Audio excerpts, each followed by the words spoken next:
بسم اللہ الرحمن الرحیم۔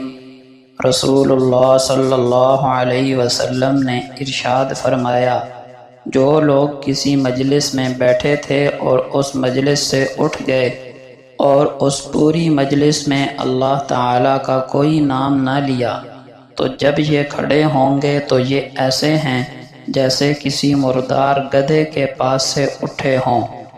یعنی آخرت میں ایسی مجلس والے حسرت و افسوس کریں گے کہ کاش اس مجلس میں ہم نے اللہ کا ذکر کر لیا ہوتا تو وہ مجلس ہمارے لیے عبادت بن جاتی۔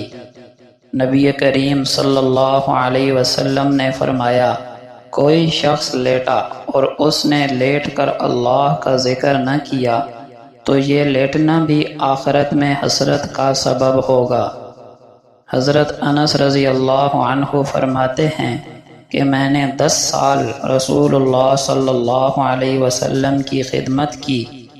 اس پوری مدت میں جو کام میں نے کیا، آپ نے کبھی یہ نہیں فرمایا کہ ایسا کیوں کیا، اور جو کام نہیں کیا اس پر کبھی یہ نہیں فرمایا کہ یہ کام کیوں نہیں کیا۔ حالانکہ ظاہر ہے کہ 10 سال کی مدت میں خدمت کرنے والے کے بہت سے کام طبیعت کے خلاف بھی ہوئے ہوں گے۔ آپ صلی اللہ علیہ وسلم کا پاک ارشاد ہے، وہ لوگ مجھے زیادہ محبوب ہیں اور قیامت کے دن انہی کی نشست میرے زیادہ قریب ہوگی جن کے اخلاق زیادہ بہتر ہوں۔ حضرت عبداللہ ابن عمر رضی اللہ عنہما فرماتے ہیں کہ رسول اللہ صلی اللہ علیہ وسلم نے فرمایا، اللہ اس شخص پر رحم فرمائے جو عصر سے پہلے 4 رکعت سنتیں پڑھ لے۔ نبی کریم صلی اللہ علیہ وسلم کا پاک ارشاد ہے، سفید بالوں کو نہ اکھیڑا کرو کیونکہ یہ قیامت کے دن نور کا سبب ہوں گے۔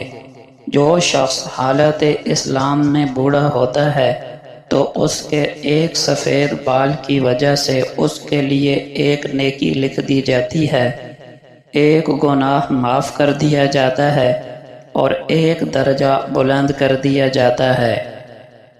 نبی کریم صلی اللہ علیہ وسلم نے فرمایا، سب سے بڑی نیکی یہ ہے کہ بیٹا باپ کے انتقال کے بعد باپ سے تعلق رکھنے والوں کے ساتھ اچھا سلوک کرے۔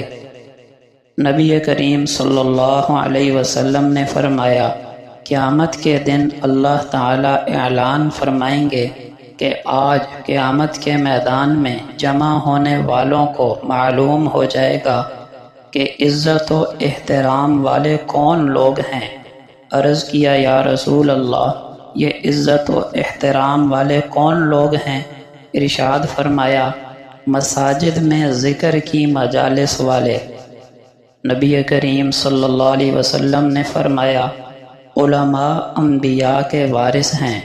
عالم کی فضیلت عبادت گزار پر ایسے ہے جیسے چاند کی فضیلت ستاروں پر۔ عالم کے لیے زمین و آسمان کی مخلوقات حتیٰ کہ مچھلیاں تک استغفار کرتی ہیں۔ آپ صلی اللہ علیہ وسلم کا پاک ارشاد ہے، جس کو لڑکیاں دے کر آزمایا گیا، پھر اس نے خوش دلی کے ساتھ ان کی پرورش کی اور ان پر احسان کیا تو یہ لڑکیاں دوزخ کی آگ سے آڑ بن جائیں گی۔ رسول اللہ صلی اللہ علیہ وسلم کا پاک ارشاد ہے، جس نے اپنے کسی بھائی پر ظلم کیا ہو تو اسے چاہیے کہ اس سے اسی دنیا میں معاف کرا لے، کیونکہ آخرت میں روپے پیسے نہیں ہوں گے۔ اس سے پہلے معاف کرا لے کہ اس کے بھائی کے لیے اس کی نیکیوں میں سے حق دلایا جائے گا، اور اگر اس کے پاس نیکیاں نہ ہوں گی تو اس مظلوم بھائی کی برائیاں اس پر ڈال دی جائیں گی۔ نبی کریم صلی اللہ علیہ وسلم نے فرمایا، اے نوجوانوں کی جماعت، تم میں سے جو شادی کر سکتا ہو اسے کر لینی چاہیے، کیونکہ یہ نکاح کو بد نظری سے بچانے اور آدمی کی عفت یعنی پاک دامنی کو قائم رکھنے کا بڑا ذریعہ ہے۔ اور جو استطاعت نہ رکھتا ہو وہ روزے رکھے، کیونکہ روزے آدمی کی طبیعت کا جوش ٹھنڈا کر دیتے ہیں۔ نبی کریم صلی اللہ علیہ وسلم نے فرمایا، جس نے نکاح کر لیا اس نے نصف ایمان حاصل کر لیا، اب دوسرے نصف میں اسے تقوی اختیار کرنا چاہیے۔ نبی کریم صلی اللہ علیہ وسلم نے فرمایا، کچھ لوگوں کو غصہ جلدی آتا ہے اور جلدی چلا جاتا ہے، یہ لوگ نہ قابل تعریف ہیں نہ قابل مذمت۔ کچھ لوگوں کو دیر سے غصہ آتا ہے اور دیر سے جاتا ہے، یہ لوگ بھی نہ قابل تعریف ہیں اور نہ قابل مذمت۔ تم میں سے بہترین لوگ وہ ہیں جنہیں غصہ دیر سے آتا ہے اور جلدی چلا جاتا ہے، اور بدترین لوگ وہ ہیں جنہیں غصہ جلدی آتا ہے اور دیر سے جاتا ہے۔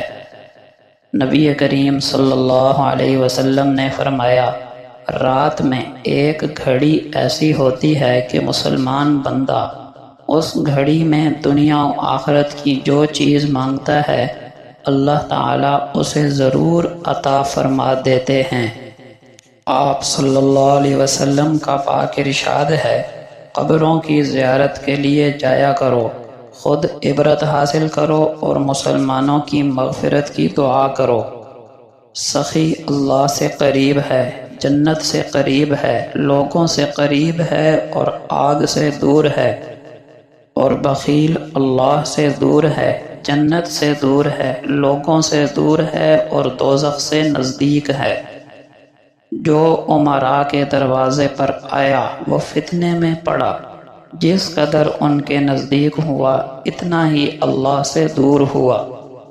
سب اعضاء زبان سے درخواست کرتے ہیں کہ ہمارا خیال کر کے اللہ سے ڈرنا، اگر تو سیدھی رہی تو ہم بھی سیدھے رہیں گے، اگر تو ٹیڑھی ہو گئی تو ہم بھی ٹیڑھے ہو جائیں گے۔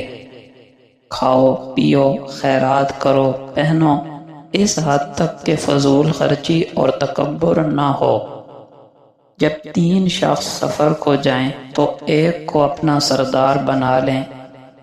3 باتوں میں دیر نہ کرو، نماز جب وقت ہو جائے، جنازہ جب تیار ہو جائے، اور بے نکاح کا نکاح جب اس کا جوڑ مل جائے۔ 2 نعمتیں ایسی ہیں کہ ان میں اکثر لوگ نقصان ہی اٹھاتے ہیں، ایک تندرستی، دوسری فراغت۔